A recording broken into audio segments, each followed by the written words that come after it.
नमस्कार, आप देख रहे हैं आर हिंदुस्तान न्यूज। आनंद सक्सेना के साथ मध्य प्रदेश के बैतूल से संवाददाता शशांक सोनकपुरिया की विशेष रिपोर्ट।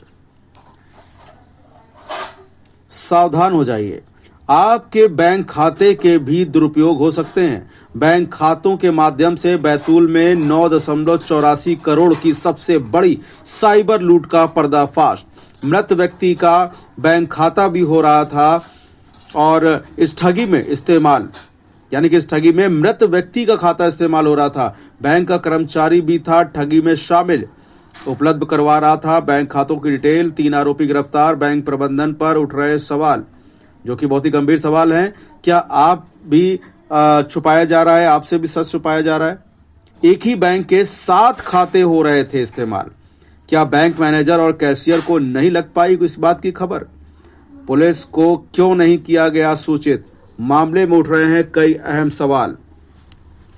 पूरी घटना से आपको अवगत कराने का प्रयास करते हैं। यह खास खबर है मध्य प्रदेश के बैतूल जिले के बड़ी साइबर ठगी का खुलासा। बैतूल पुलिस ने किया है इस बात का खुलासा और आपको बता दें कि थाना कोतवाली बैतूल जैसे शांत शहर से साइबर ठगी का आज ऐसा सनसनीखेज मामला सामने आया है जिसने पूरे प्रदेश में साइबर सुरक्षा को लेकर नई बहस छेड़ दी है। जिले की पुलिस और साइबर सेल ने मिलकर लगभग 9 करोड़ 84 लाख रुपए की एक संगठित साइबर ठगी का भांडाफोड़ किया है। यह खुलासा एसपी वीरेंद्र जैन और एएसपी कमला जोशी के सीधे निर्देशन एवं एसडीओपी बैतूल सुनील लाटा के मार्गदर्शन में किया गया। हाईटेक जांच का नतीजा है जिसमें साइबर टीम का विशेष योगदान रहा। आपको बता दें कि शिकायत से शुरू हुई बड़ी कार्रवाई। बैतूल में एक मजदूरी करने वाला व्यक्ति बिश्राम इब्ने उम्र 40 वर्ष निवासी खेड़ी सावलीगढ़ थाना कोतवाली क्षेत्र ने कलेक्टर और एसपी कार्यालय बैतूल में एक लिखित जांच आवेदन दिया। आवेदन ने बताया कि उसके जनधन खाते में लगभग 2 करोड़ रुपए संदिग्ध लेन देन दिखाई दे रहे हैं, जिनकी उसे कोई जानकारी भी नहीं थी। जब वह बैंक में केवाईसी कराने गया तो उसे इन भारी भरकम ट्रांजैक्शनों का पता चला। शिकायत की गंभीरता देखते हुए एसपी के निर्देशानुसार साइबर सेल बैतूल ने तत्काल जांच प्रारंभ किया। प्रारंभिक जांच में पता चला कि जून 2025 से अब तक उसके खाते से लगभग 1.5 करोड़ रुपए का अवैध ट्रांजैक्शन किया गया था। 7 खातों से करोड़ों रुपए के लेन देन, खाता धारक भी इससे अनजान। जांच में सामने आया कि एक ही बैंक के 7 अलग अलग व्यक्तियों के बैंक खाते को निशाना बनाते हुए गिरोह ने तकरीबन, आपको बता दें धनराशि क्या है, 9 करोड़ 84 लाख 95,212 रुपए। सही सुना आपने, 9 करोड़ 84 लाख 95,212 रुपए की हेराफेरी की गई। खाता धारकों में जो बिश्राम इब्ने, नम्रता इब्ने, मुकेश उइके, नितेश उइके, राजेश बर्डे, अमोल और चंदन के नाम शामिल हैं। इन खाता धारकों में मृत व्यक्ति का नाम देखकर जहां टीम भी चौंक उठी। मरने के बाद भी खाते का इस्तेमाल, मोबाइल नंबर बदला, एटीएम कार्ड बनवाया और करोड़ों रुपए उड़ा दिए। मुख्य गिरोह ने अपने कार्य को अंजाम देने के लिए मृत व्यक्ति राजेश बर्डे के खाते का भी इस्तेमाल जो किया, वो चौंकाने वाली बात है। यह रही मृतक राजेश बार्ड के खाते की उतनी सक्रियता से उपयोग किया जा रहा था जैसे कोई जिंदा ग्राहक करता है।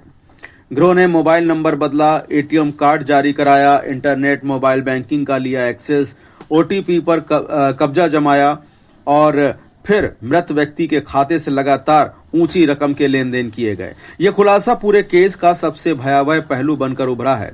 बैंक में कार्यरत निजी व्यक्ति की मिलीभगत, अंदरूनी जानकारी लीक।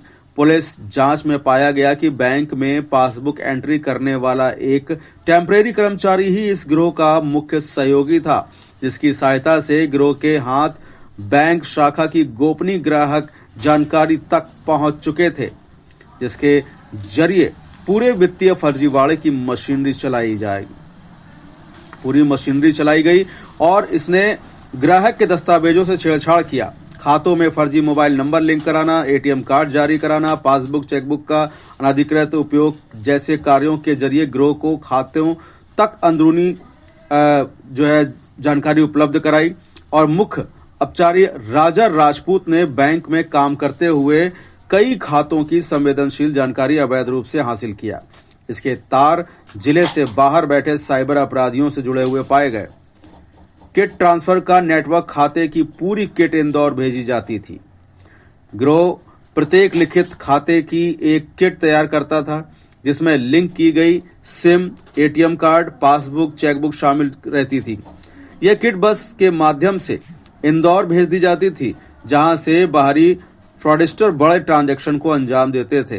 पुलिस की कार्रवाई इंदौर में स्थित 2 ठिकानों पर छापे मारकर की गई और 3 को गिरफ्तार किया गया।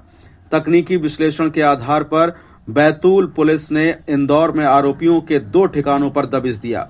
बड़ी मात्रा में सामग्री जब्त की। अद्यतन जब्त सामग्री जो की गई आपको अवगत करा दें।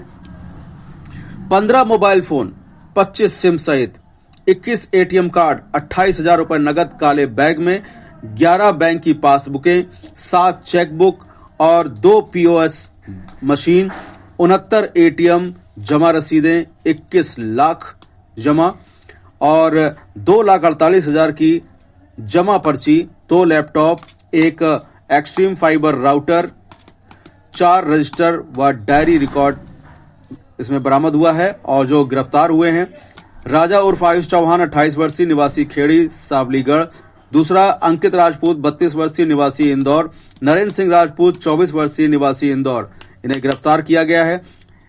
एसपी साहब ने बताया कि जो एसपी वीरेंद्र जैन हैं उनके द्वारा अवगत कराया गया कि इस जटिल साइबर ठगी को टीम के तकनीकी दक्षता और बेहतरीन तालमेल के साथ उजागर किया गया। जिले के बाहर की गई कार्रवाई में भी टीम ने शानदार प्रोफेशनलिज्म का प्रदर्शन किया। जब्त उपकरणों का फोरेंसिक विश्लेषण जारी। गिरोह के अन्य सदस्यों की तलाश। मृतक राजेश बारडे के खाते की पूरी ट्रांजैक्शन चेन तैयार। बैतूल पुलिस का संकल्प जन सुरक्षा और साइबर सुरक्षा दोनों पर सख्त पहरा। ये कार्रवाई निश्चित रूप से साइबर अपराधियों के लिए बड़ा झटका साबित होगी। पुलिस अधीक्षक बैतूल वीरेंद्र जैन द्वारा अवगत कराया गया।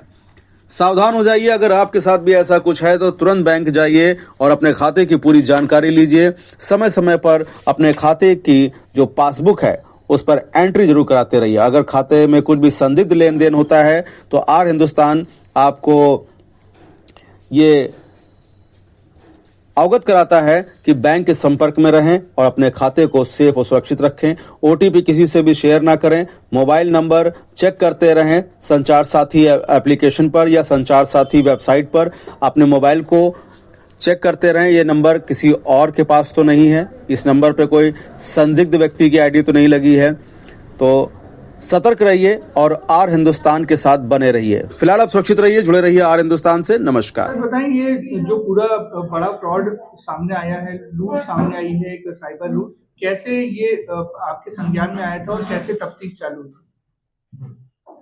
करीब 1 महीने पहले खेड़ी गांव का एक आदिवासी व्यक्ति, मजदूर करने वाला विश्राम इवने, ये हमारे ऑफिस में आया था और इसने बोला था कि हमारे जो अकाउंट में से पिछले 4-5 महीने में 2 करोड़ रुपए का ट्रांजैक्शन हुआ है और जिसकी मुझे जानकारी नहीं है। वह बहुत घबराया हुआ था और उसकी इस जानकारी पे से पुलिस ने पूरा जांच की। जांच में जो तथ्य आए हैं वो ये तथ्य आए हैं कि जो एक आरोपी है राजा चौहान, जो कि खेड़ी का रहने वाला है, वो गरीब आदिवासियों के, मजदूरों के खाते लेता था और धोखे में बैंक में चूंकि वो काम करता था तो बैंक से उसका मोबाइल नंबर भी चेंज कर लेता था, एटीएम भी ले लेता था और विश्राम इवने के खाते का उसी ने इस्तेमाल किया है और करीब 2 करोड़ रुपए का पिछले 5 महीने में ट्रांजेक्शन किया। इसके अलावा चौंकाने वाली बात यह आई है कि 6 अन्य खाते जो है वो भी खेड़ी के इस्तेमाल हो रहे थे और उसमें से भी करीब 1.5 करोड़ का पिछले 5 महीने में ट्रांजेक्शन हुआ है। कुल करीब 10 करोड़ का ट्रांजेक्शन पिछले 5 महीनों में इन 7 खातों से हुआ है। राजा चौहान का जो मुख्य आरोपी एक रिश्तेदार था अंकित, जो कि इंदौर में रहता है। अंकित के पास सारे एटीएम कार्ड्स थे सारे खातों के और सारे खातों का मोबाइल बैंकिंग का भी काम वही करता था, नेट बैंकिंग का। और उसने पूरे पैसे वहाँ पर इंदौर में निकाले थे। उसका जो जब पूछताछ की गई और बात की गई तो एटीएम के से पैसे निकालने के लिए उसने कुछ लोगों को लगा रखा था। उसमें एक आरोपी नरेंद्र को भी पुलिस ने गिरफ्तार किया है और ये प्रतिदिन जाता था, सब बैंकों से, सब एटीएम से जो है वो पैसे निकाल लेता था। और इन लोगों का जो पूरा नेटवर्क अभी जब अंकित जो मुख्य आरोपी था, जो मास्टरमाइंड था, उसके यहाँ से जब हमने तलाशी ली गई तो उसके पास से हमको 21 एटीएम कार्ड मिले हैं, जो कि अभी प्राथमिक तौर पे पता चला है कि इंदौर, झाबुआ, धार और हरदा के हैं। और 15 मोबाइल सिम मिली हैं, मोबाइल एवं सिम मिली हैं, जिसमें से वो मोबाइल नेट बैंकिंग इन खातों का यूज कर रहा था। सर, लगभग कितने आरोपी अभी इसमें पकड़े गए हैं और क्या है, कहाँ कहाँ ट्रांजैक्शन किया, क्या इसकी भी कोई जानकारी मिली? इसमें जो अभी आरोपी गिरफ्तार हुए वो 3 आरोपी गिरफ्तार हुए। जो मास्टरमाइंड ने अंकित, जो इंदौर का रहने वाला है, उसको गिरफ्तार किया है। अंकित के लिए जो मेनली काम करता था नरेंद्र, उसको भी गिरफ्तार किया, जो एटीएम में जाके पैसे निकालता था। और जो अंकित के लिए यहाँ खेड़ी जो अपना बैतूल का है, जहाँ जिसने 7 खाते प्रोवाइड कराए थे पिछले 5 महीने में, तो उसको भी गिरफ्तार किया। 3 लोगों को गिरफ्तार किया है। इसमें जो 7 जो खाता धारक हैं जिनके साथ धोखाधड़ी हमारे हुई है, उसमें नर्मदा इवने का बेंगलोर में खाता ब्लॉक किया गया। बेंगलोर में किसी शिकायतकर्ता ने कहा था कि उसके साथ साइबर फ्रॉड हुआ है और उसमें उसको वहाँ पर शिकायत करने पे उस खाता ब्लॉक हो गया उसका। और ऐसे ही राजेश बर्डे का खाता अहमदनगर महाराष्ट्र में ब्लॉक हुआ है। वहाँ पर भी किसी शिकायतकर्ता द्वारा शिकायत करने पे कि उसके साथ फ्रॉड होके और पैसा इन खातों में गया है, तो उसका भी ब्लॉक हुआ था। इसी ढंग से मुकेश उइके का मनेसर हरियाणा में और अमोल का इसका मुंबई में, तो अलग अलग जगह खाते इनके ब्लॉक हुए हैं। अलग अलग जगह पूरे देश में जो है वो पीड़ितों के साथ साइबर फ्रॉड हुए हैं और अलग अलग देश की क्षेत्र की पुलिस ने इसमें खाते ब्लॉक कराए। तो कुल मिला के पूरे देश का इसमें जो है वो पीड़ित लोग हैं जिनके साथ साइबर फ्रॉड हुआ है और बड़ी संख्या का है। तो अब 21 जो है एटीएम है, तो उसमें अंदाजा है करीब 30-40 करोड़ का इन्हीं खातों से फ्रॉड हुआ है। इसके अलावा जो एक मुख्य बात आई थी निकल के कि इसमें मृत व्यक्तियों तक का भी इन्होंने एटीएम निकाला है और मृत व्यक्तियों के भी खाते इसमें उन्होंने इस्तेमाल किए हैं, जो कि एक चिंता का विषय है और इसमें हम विवेचना कर रहे हैं। सर, ये जो आया है पूरे प्रदेश के लिए और पूरे देश में साइबर सुरक्षा को लेकर एक नई बहस को जन्म देता है, और क्या इसमें तथ्य सामने आ रहे हैं? ये लगातार साइबर अवेयरनेस के लिए कैंपेन चलाए जा रहे हैं और केंद्रीय सरकार और स्टेट गवर्नमेंट, सभी पुलिस, सारे प्रदेश की, देश की पुलिस इस बात के अवेयरनेस कैंपेन चला रही है, क्योंकि ये पूरा काफ़ी बड़ा लेवल का एक अपराध है और जिसका देशव्यापी एक नेटवर्क है। और इसके पीड़ित चूँकि ऑनलाइन है, तो पूरे देश में इसके पीड़ित हैं और इनका ग्रोह भी पूरा चूँकि ऑनलाइन है, तो कहीं से भी ऑपरेट हो जाता है। सर, आपको लगता है बैतूल पुलिस ने जिस लिंक उन तक भी हम इनके माध्यम से पहुंचेंगे। और इसमें जो भी बात निकल के आई है वो 5 तरह के तो ये फ्रॉड कर ही रहे हैं, जो इनके पास जो दस्तावेज मिले हैं, इनकी मोबाइल से जानकारी मिली है। एक तो ये gambling app, gaming app, batting app और जो क्रिप्टो करेंसी फ्रॉड और फिशिंग फ्रॉड, इन सब का तो इसमें जानकारी इनके पास से मिली कि इन सब के जो है वो इस ढंग से ये लोग क्राइम कर रहे हैं। तो हम लोग काफ़ी उम्मीद है कि हम लोग और भी इसमें पूरा नेटवर्क ध्वस्त कर पाएंगे।